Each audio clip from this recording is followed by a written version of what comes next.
Isa ho po ako sa nag-aabang sa talagang magiging performance ng bagong hepe ng Philippine National Police na si General Nicolas Torre at sana nga po ay maging matagumpay at maging matahimik, matiwasay yung ating bansa. Yan po yung paksa na ating pag-uusapan dito po sa ating YouTube channel. Samantala, mag-subscribe na po kayo at huwag niyo pong kalimutan na pindutin yung buton, yung bell.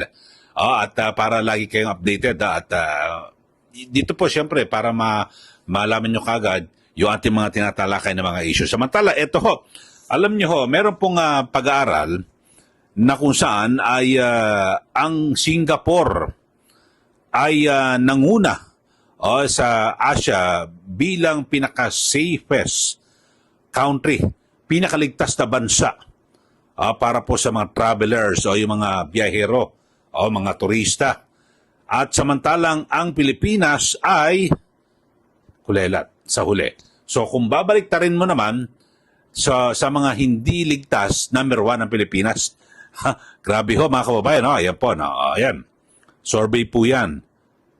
At pero parang ito ho ang pagsalubong sa bagong hepe ng Philippine National Police na kung saan ay malaking hamon po ito kay General Torre na kung saan ang Pilipinas ay nangunguna sa sinasabing hindi raw po ligtas para puntahan ng mga turista o ng mga ng mga travelers dahil siyempre sa issue po ng peace and order. Pero meron pong binabanggit si General Torre na kung saan ay meron daw silang mula sa 3-minute response, quick response, umihirap to siya 5 minutes dito po sa Metro Manila at yung mabilis po na pagresponde ng mga police para sa anumang mga krimen o nangangailangan ng tulong ng mga kababayan natin. At sabi niya po ay wag niyo na po asahan sa mga, kasi di ba may mga substation, mga malilit na presinto, wala na raw dyan ng mga tao. At lahat daw po ng mga police ay nasa kalsada na, mga kababayan. Kasi alam niyo itinataghuyan yung mga maliliit na presinto kasi para hindi mo na kinakailangan pumunta sa headquarters, baka masyado malayo. So parang barangay, malalapit, nandyan at least nandyan yung mga police, madaling tawagan. Pero ngayon, binago po ni General Torre yung kanyang estratehiya na kung saan ay isang tawag na lang daw, 911, ay mabilis po na-responde yung ating mga police. So subukan natin, mag-aantabay ho tayo kung yan po talaga ay magiging makatotohanan. Pero ito pakinggan ho natin yung paliwanag po mismo ni PNP Chief General Nicolas Torre. Ito. Well, sir, yung 3-minute quick response ay nagawa na natin before na ako'y nanungkulan bilang Quezon City Police District Director. At ngayon ay replicate natin first sa Metro Manila at later on sa mga major centers ng buong bansa at later on sa buong bansa na. So, this is in compliance to the directive of the President to make the police more visible on the streets, more active in its mandate of preventing and solving crimes that's happening around us. So ngayon, unahan ko na kaagad, sir, unang sistema kaagad nito ay baka may makita kayo ng mga police boxes, police PCP, presinto na nasasarado na. Isasarado natin kasi kung wala rin lang investigasyon na nangyayari dyan sa mga presintong yan. Ibig sabihin, ang pulis yan ay dyan lang naghihintay ng ating mga kababayan na tatawag at hihingin ng responde at sila ay magre-responde at dadalhin nila sa kanilang mga headquarters yung mga kasong yan. Hindi doon sa police boxes na yun kasi walang equipment doon at walang materials doon at walang facility doon para sa investigasyon. So, rather na sila ay magtatambay dyan, isasarado natin. So, sila ay maglalakad sa kalsada or sasakay sa kanilang mga mobile at ang pinaka-bottom line palagi sila may mga radyo. At ngayon, may facility naman tayo ng reporting, yung 911 natin, kaya ito ang gusto kong iparating sa ating mga kababayan kung kayo ay nakakita ng mga police boxes na sarado na at nangailangan kayo ng police. So, ganito po yon. Pinapamemorize ko sa police to. Huwag nyo na kaming hanapin sa presinto or huwag na kayong maghanap ng pulis sa presinto sapagkat ang pulis ay nasa inyo ng mga telepono. Dial 911, darating sila. Darating kami sa loob ng 5 minuto. So yan ang aming pact sa ngayon. Sa NCR, 5 minutes muna. No. So, huwag nyo na kaming hanapin sa mga presinto sapagkat kami ay nasa inyo ng mga telepono. Dial 911, kami ay darating sa loob ng 5 minuto. Anywhere in Metro Manila, yan ang gagawin natin in the next 1 month. Bigyan nyo kami isang buwan para magawa yan. Pero kung ngayon lang sa Quezon City, dati nagawa na natin yan dyan with the support of the local government led by Mayor Joy Belmonte. Okay, so yun ho, ang paliwanag ni General Latorre. So mula 3 minutes kasi ay magiging 5 minutes ho yung kanyang hinihirit. So okay, sige, 5 minutes. Mga kababayan, at sana nga po ay maging totoo. Pero alam nyo ho, sa mga nakaraan, kaya inilagay, di ba, may yung mga substation, mga maliliit na presinto sa bawat lugar. Kasi para yan po yung magiging takbuhan ng mga ng mga mamaya na nangailangan ng tulong ng pulis. Pero sabi po ni General Torre, wala na, isasara na ho yan. At ang magiging sistema ho ngayon ay tatawag ka lang ho sa 911. At sa loob po ng 5 minuto ay agad po silang re-responde. Titignan ho natin. Sa ating mga kababayan, yung mga, sana naman wag na ho kayo mabiktima ng krimen, pero kung talagang hindi po maiwasan, may nangyari po sa inyo, orasan nyo ho. Tignan nyo ho at maganda siguro i-dokumento nyo rin ho habang may nangyari at kailangan may mga emergency, wala pa rin ho yung mga police. Sisingilin po natin ito pong si General Torre kasi ang sabi niya from 3-minute quick response humirit na gawing 5 minutes.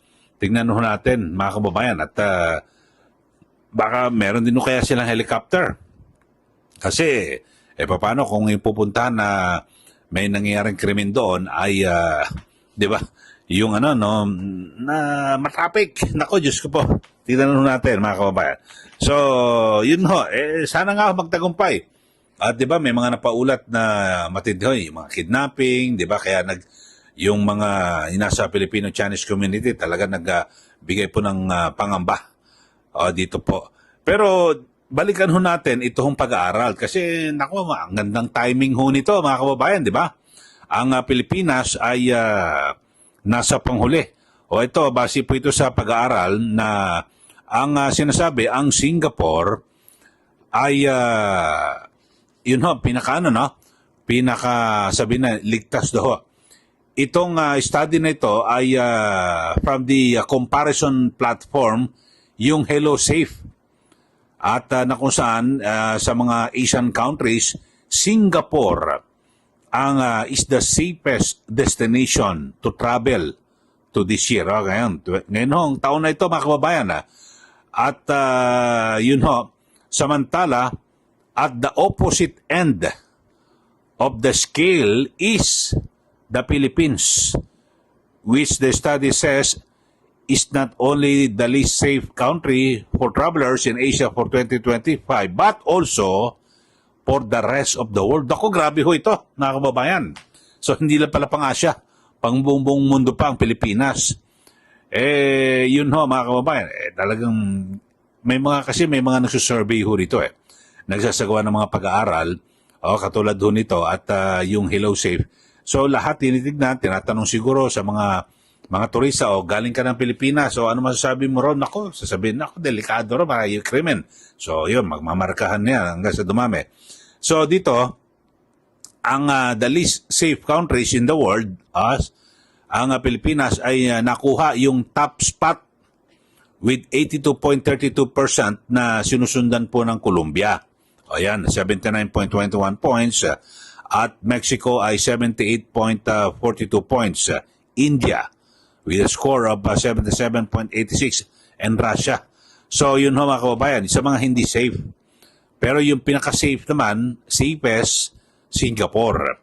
So dito ho mga kababayan, kaya lang ho natin nababanggit ito dahil sa meron ho tayong bagong talaga na hepe ng Philippine National Police.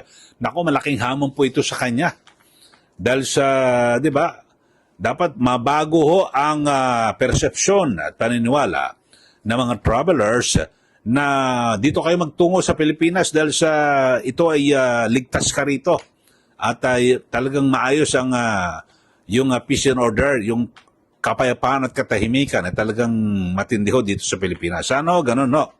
Mabago po ni General Torre ang persepsyon. Pero kayo ho ba? Ano ho bang pananaw nyo rito na tatanggalin na ho yung mga maliliit na presinto, yung mga box na yan? Kasi dati, parang may imbes na mahirap naman kung magtatambay sa labas o kung wala sisilungan o ano naman, at least isang kalabit lang parang bawat barangay may mga ganyan na mga maliliit na mga presinto kasi yung mga investigasyon, kasuhan, dinadala sa headquarters kasi nandun po talaga kompleto at mga gamit ay may mga tao. So dito ho, nagbago ho ng anyo at diskarte.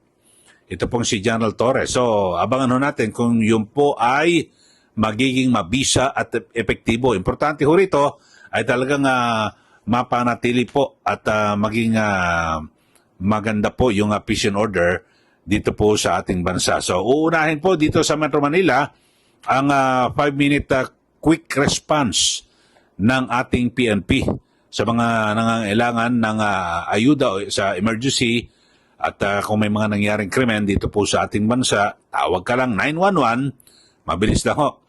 At magre-responde yung mga pulis para po sa ating mga kababayan. Yun po ang sabi ni General Nicolas Torre na siyang bagong hepe ng Philippine National Police. So yun lang po, nagawa niya na raw yan sa QCPD, Quezon City Police District. Pero wala akong matandaan. Ang natandaan ko, yung nagpa-press con siya na parang ipinagtanggol niya, no?